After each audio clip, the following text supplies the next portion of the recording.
ډېرې مې واورېدې.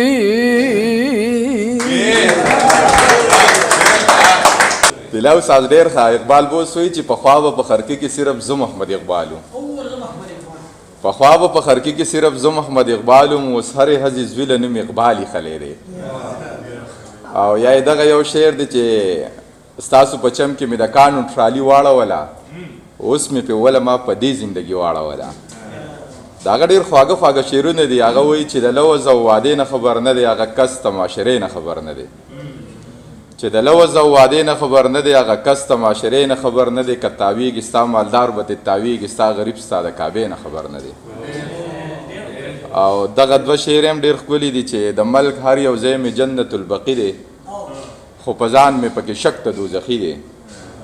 د ملک هر یو ځای مې جنت البقي دی، خو په ځان مې پکې شک ته دوزخي دی. باوجود د دومره ډېرو وسایلو زموږ رزق په دوبۍ او په سعودي دی. او دغه لنډ بحر والا غزل چې د هغه دی ووایي، نو دغه به د ملګرو سره شریک کړو چې د اشنا قاتل باڼه سملینا، د دې یارې نه مې زړه سملینا. چې د اشنا قاتل باڼه سملینا، د دې یارې نه مې زړه سملینا. د اشنا نظره څنګه د رقیب شوې، دومره زر خو پښتانه سملینا. د اشنا نظره څنګه د رقیب شوې، دومره زر خو پښتانه سملینا. پرېږده پرېږده چې د زړه کور مې راوران کړي، بې وراني نه خو واړه سملینا. پرېږده پرېږده چې د زړه کور مې راوران کړي، بې وراني نه خو واړه سملینا. د خرقې اقبال د یار د خولې سړی دی، ازارمن د بل په خوله سملینا. ډېرې مې واورېدې په دې غوږو پردی ډمامې، وامې پې نورېدې د خپل کور د ښادۍ ډمامې. هو ډېرې مې واورېدې دغې کوڅو دغې بلۍ ډمامې ولیدلې، دغې کوڅو دغې بلۍ ډمامې ولیدلې. هو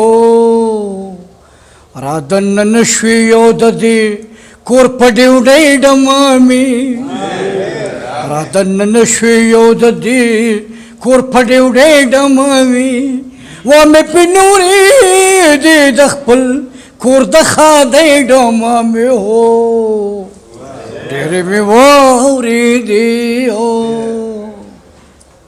یو شعر پکې چې ډېر ښکلی دی چې یو زمونږ کور دی چې غمونه پکې ژوند تېروي. یو زمونږ کور دی چې غمونه پکې ژوند تېروي. د نورو خلکو کره شه مدام تورۍ ډمامې، د نورو خلکو کره شه مدام تورۍ ډمامې. وامې پې نورېدې د خپل کور د ښادۍ ډمامې. هو ډېرې مې واورېدې.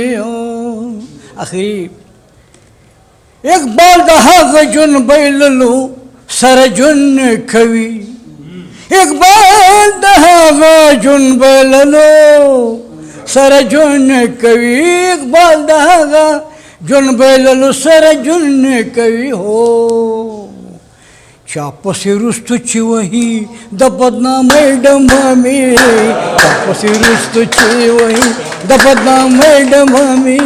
وامې پې نورېدې د خپل کور د ښادۍ ډمامې. هو ډېرې مې واورېدې په دې غوږو پردی ډمامې، ډېرې مې واورېدې په دې غوږو پردی ډمامې. وامې پې نورېدې د خپل کور د ښادۍ ډمامې. هو ډېرې مې واورېدې.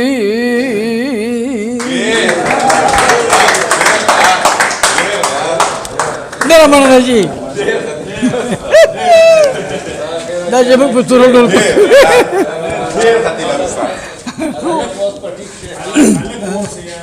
ماشاءالله